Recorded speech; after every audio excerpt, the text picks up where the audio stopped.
চীনের তৈরি জেড-10C বা বিগরাস ড্রাগন একটি অত্যন্ত শক্তিশালী 4.5 প্রজন্মের মাল্টি-রোল যুদ্ধবিমান।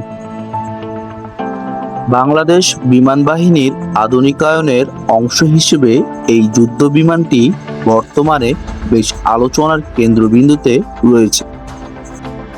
এটি একটি একক ইঞ্জিনের যুদ্ধবিমান, যাতে ডেল্টা উইং এবং ক্যানার্ড ডিজাইন ব্যবহার করা হয়েছে।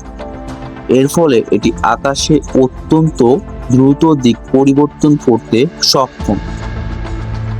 এতে অত্যাধুনিক AES রাডার রয়েছে, যা একই সাথে অনেক দূর থেকে একাধিক লক্ষ্যবস্তু শনাক্ত করতে পারে।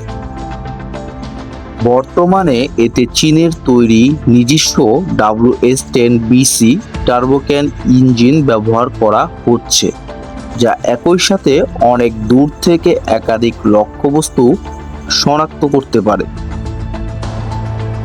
এর ডাইভার্টারলেস সুপারসনিক ইন্টেল এবং বিশেষ কাটিং রাডারে এর দৃশ্যমানতা বা সিগনেচার কমিয়ে দেয়। এটি দীর্ঘ পাল্লার PL-50E air two air missile বহন করতে পারে, যা 2000 কিলোমিটার দূরের লক্ষ্যবস্তুতে আঘাত আনতে সক্ষম।